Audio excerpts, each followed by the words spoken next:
Before we start this video, please subscribe. It helps me out a lot and it helps me get closer to that big 1,000 subscriber mark. Enjoy the video.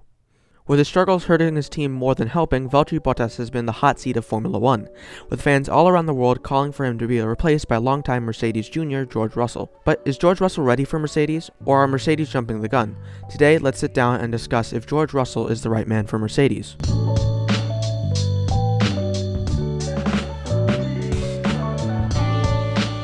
George Russell was born on February 15, 1998 in Norfolk. He was introduced into racing at a very young age by his brother Benji, who also karted around England. George also began karting at the age of 7 and was actually karting with his brother Benji. George raced in the cadet classes and did extremely well. He took part in 5 cadet championships and won 4 of them. The only one he didn't win, he got 2nd place. After the success, he progressed into the Mini Kart Max Championships and found even more success, winning 3 out of 3 championships. After that, he bounced around Europe, winning championships left and right, most notably the European KF3 Championship over people like Alex Palou, Dorian Bacolaki, Lance Stroll, Callum Ilott, Dan Ticktum, and Luca Corberri.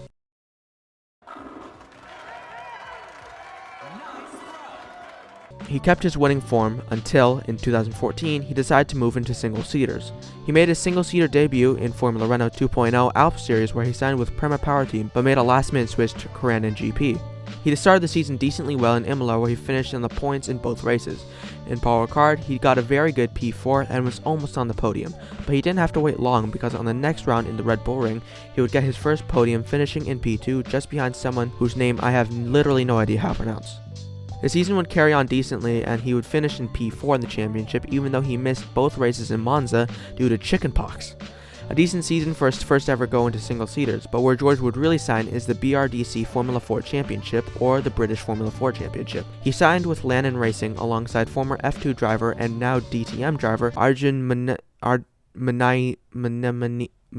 Maini. There we go. George and Arjun would dominate the series, where they would both become multiple race winners. Here, George would show his consistency in winning, where he won back-to-back races in Silverstone and took wins in Brands Hatch, Alton Park, and would win in the last round in Snetterton. This consistency would be the reason he would beat out his teammate by just 3 points in the championship. As a prize for the win, he would test out GP3 machinery for Arden Motorsport at Yas Marina. He would drive in 2 races in the Zandvoort Masters of Formula 3 series with Carlin, just before making his Euro F3 debut also with Carlin. His season would be decent, but not as good as his previous years, where he finished 6th in the championship with 1 win and 3 podiums. The following year, he would again challenge the Euro F3 scene, but now with Hi-Tech, partnered with Ben Barnico and Sir Spinsalot. This year, he would go much better than last year with 2 wins and 9 podiums and 3 pole positions.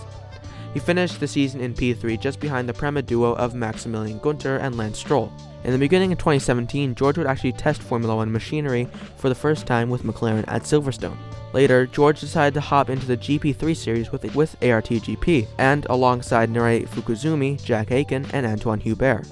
Now, to say this year was a domination would actually be kind of an understatement. His closest competitor was Jack Aiken, his teammate, and the gap between them was 79 points, which is larger than the gap between Jack Aiken and P9 Arjun Maini. At this point, the Walmart Terminator had his eye on our boy, and signed George to the Mercedes Junior program, and through this he's tested for the Mercedes-supplied team, Force India, at the Brazilian Grand Prix and the Abu Dhabi Grand Prix, and he would also test a few times with Mercedes. Now, off the GP3 momentum, and with Mercedes behind him, George would enter the Formula 2 series with ART, once again alongside Jack Aiken. He didn't have the best of starts this season, with only 1 point finish in 3 races.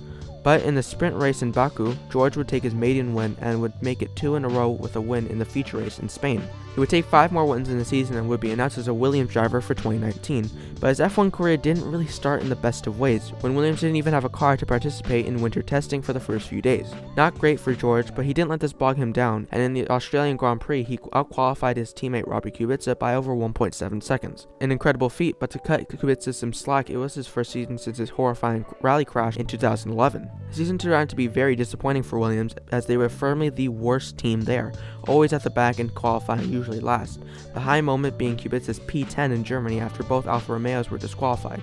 But George impressed everyone, where he outqualified his teammate in every single Grand Prix that entire year. The next year, Kubica was dropped, and now he was paired with F2 runner-up and my lord and savior, Nicholas Latifi. This season was different not only because Williams actually had a car to test in Spain, but now they actually looked decently competitive, with George almost getting into Q2 in the first round in Austria. But he didn't have to wait long to get into Q2, when the next week he actually made it into Q2 in the rain-soaked qualifying in the hills of Syria. While he didn't even score a point that weekend, he did show everyone that even in a Williams, he could compete. The season would go on with him having some decent races, but he could never really get into the points. The British Grand Prix was a good showing from him, getting P12. In Belgium, he was doing well until Jesus himself decided to send his wheel into heaven. At Mugello, he was running in the points, but a restart as bad as Mazepin's F1 debut meant that Vettel would pass him for P10. Finally, Imola. Here, George was looking amazing, running in the points with a few laps left to go under safety car. Until Ericsson hit him. Throttle or something, and he's just dropped it. Oh, let's have a. That's exactly what he's done. No. He's given it a boot full of throttle to warm the tyres up, and it's done a 90 left. On so many occasions, he was so close to getting points, and all of us really wanted to see him get them. But he never had the machinery to be fighting amongst the pack. Until Formula One champion Lewis Hamilton has tested positive for coronavirus. A bombardment of news, and the most recent, of course, is that Mercedes need a new driver, and that driver is sat over there. It's George Russell in at Mercedes. So George finally got his chance to prove not only to F1 fans, but to Mercedes, that if he was in the car, he would be competitive. George was quickest in 2 out of the 3 practice sessions of that weekend, and come quali time, he was right on the pace of Valtteri. George was out on pole, but Bottas only beat him by 26 milliseconds. George lined up P2, and heading into the first corner, he actually took the lead off his teammate as carnage unfolded behind him. George kept the lead and was running well until the pit stop rounds came, and Mercedes double stacked and somehow put Bottas's tires on George's car, meaning he would have to pit again.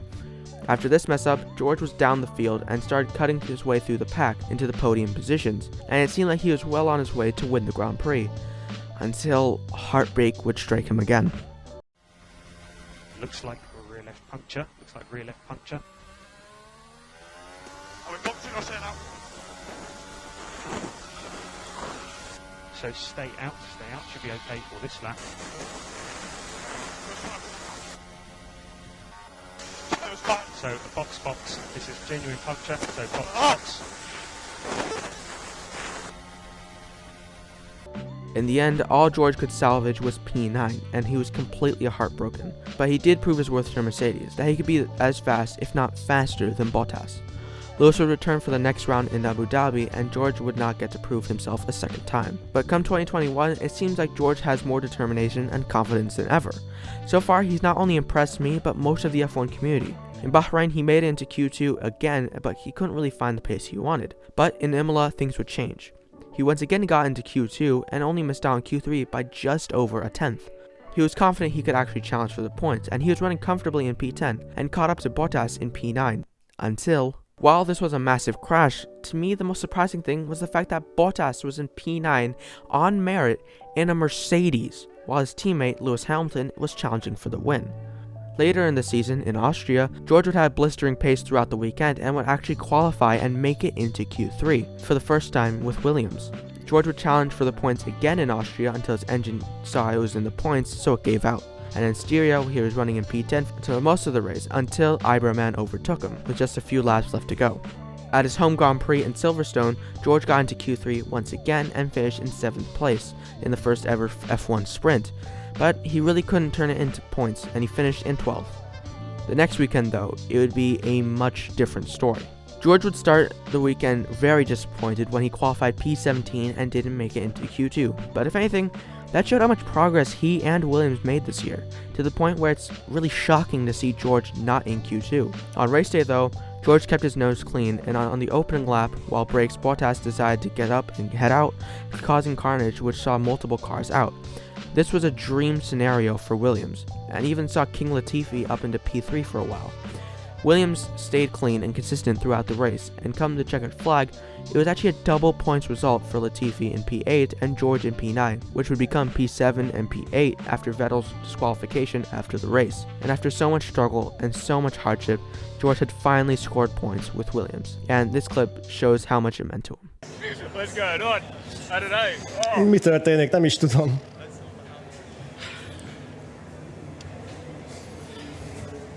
Yeah, I'm not at work. Nem találom a szavakat. Just, yeah. P9. 9. hely. After Hungary, the question and the title of this video came up again. Is George Russell ready and the right man for Mercedes? In my opinion, yes. I don't see how Mercedes couldn't take him for 2022 at this point. I don't see any more he can prove, especially in Imola, where Bottas has the second quickest car and is still fighting a Williams on merit. The second seat in Mercedes should be something used for fighting a championship, and Valtteri is just not that guy.